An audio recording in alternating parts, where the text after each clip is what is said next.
welcome back to the Citizen channel. Hope you're all staying safe and well. And this is my little tribute to an ex-City player and an ex-City fan as well, who recently passed away, sadly, as I'm recording this. So we're going to have a look at the time at City of one certain Ian Mellor, yes, who sadly passed away recently.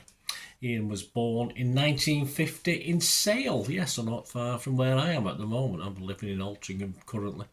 And he was a City fan growing up, studying the Kippax. His dad took him there. He lived the dream, didn't he, of any City fan, young City fan. When I was playing on the park, of course, we'd all be certain players, but obviously City was my team. Would have loved to at some stage. Even had dreams where I was playing for City and stuff like this as I was growing up, really. I was always had dreams anyway, because they didn't come true, did they? But of course, we all would have lived that, enjoyed that dream when we were playing for the club that we so loved so much. I personally had the privilege of watching him, of course, playing certainly most of his main road games for the first team and the reserves. I would have watched Ian Mellor as well. So we're going to have a look back at his time. This is a two-parter, guys, so give him full respect. So this is part 1 of 2. So make sure you check out part 2 when that's available.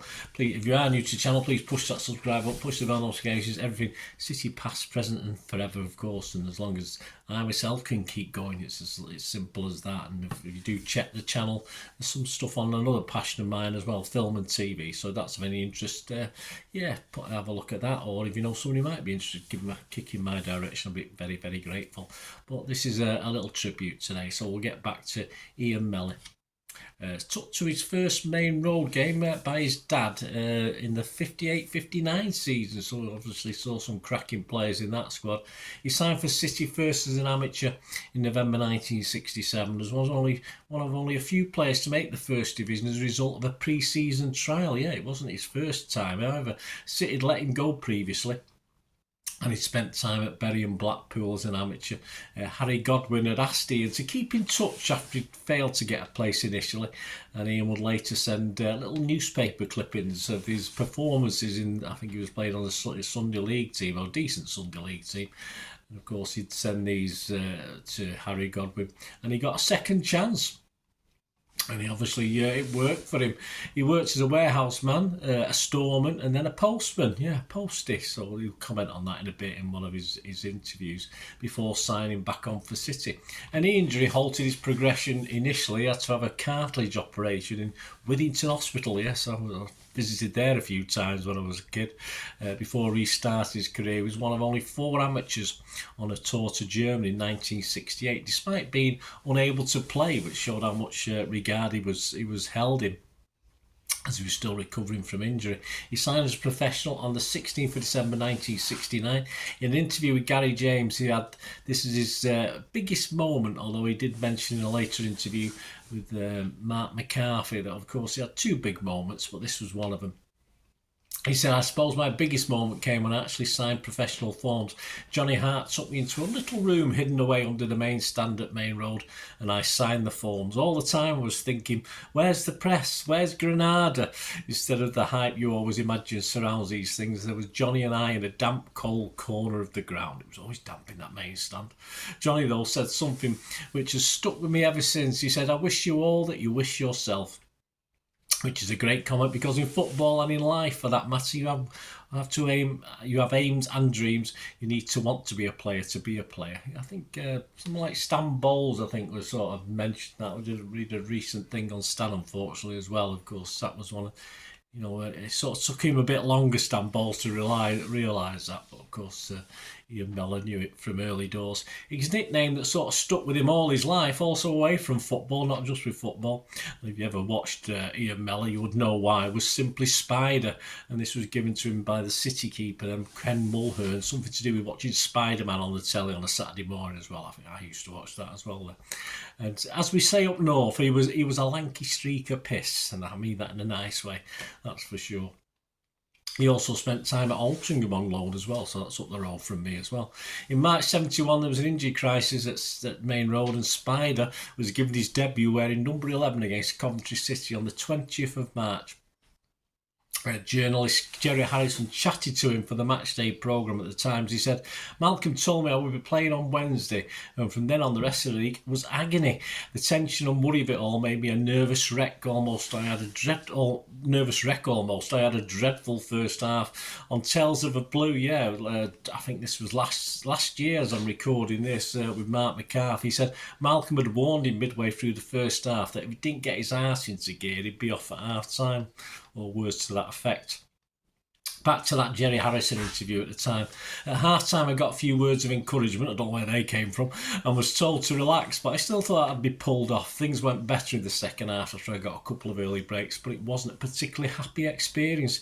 He admitted in an interview again last year with Marc McCarthy's Tales of a Blue that he couldn't sleep Wednesday night, he couldn't sleep Thursday night, he couldn't sleep Friday night, so I was absolutely shattered on his debut day. I don't blame him.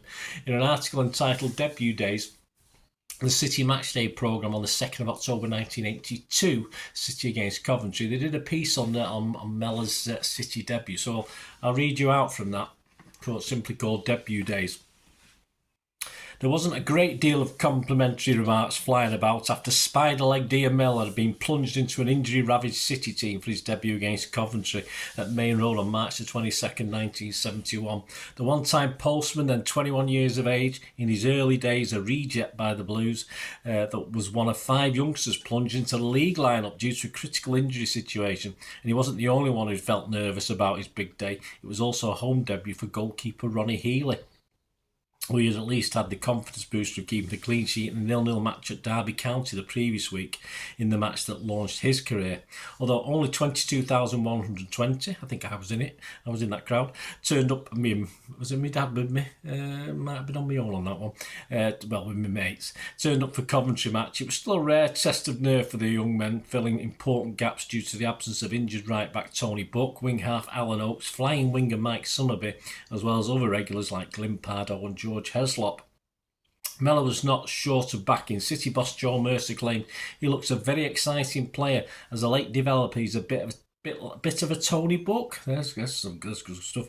I'm confident it will not let us down. So City's rookies set about their task. Not only Healy and Mellor as total newcomers, but also Willie Donachie, then a midfielder, having his 4th senior appearance, of which 2 of the games had been a sub, and Derek Jeffries introduced to the league life barely 3 months previously.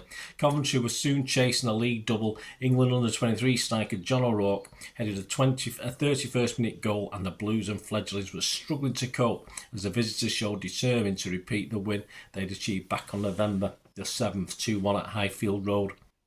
Bob Russell of the Daily Mirror had his eye on a bigger occasion when he remarked, Ian Mellor, the lanky and delicate deceptive winger drafted in for this emergency, is not ready for the mighty struggle against Gornik and Poland in the European Cup Winners' Cup quarter-finals second leg tie at Main Road on Wednesday. Someone stronger, more vibrant and dynamic than this flickering, immature 21-year-old is required to crack the confidence of a powerful team fortified by a 2-0 lead from the first leg. Well, he didn't know what he was talking about either, but we'll get on to that.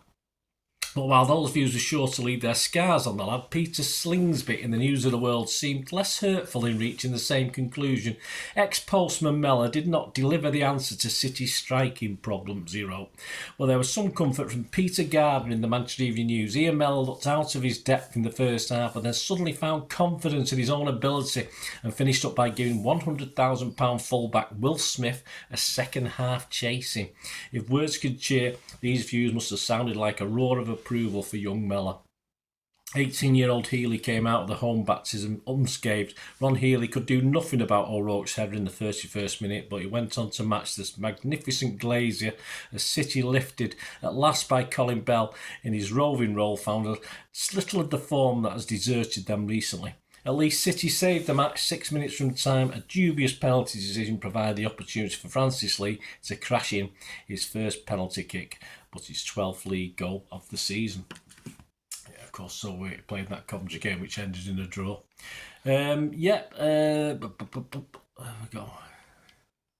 In an interview with Gary James some years later, he expanded on this and reflected on it. He said, "It was a lot to handle, really. I was nervous, very nervous. I knew I'd be facing Will Smith," that was mentioned there in the article. "I think was the most expensive fullback in the game at the time. I became a nervous wreck, and in the first half, I think that was obvious. I just wasn't right. Malcolm Allison had a real go."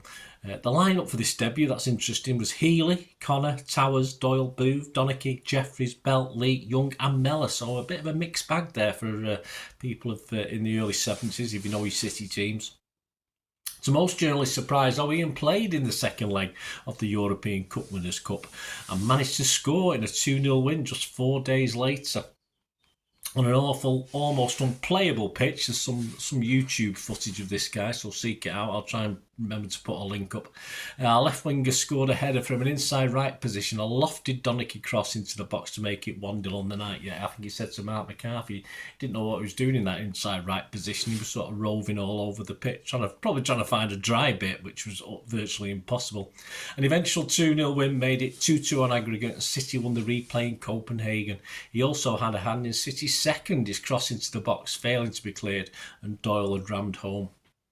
He started another 5 league games wearing the number 9 shirt at St James's Park on April the 12th.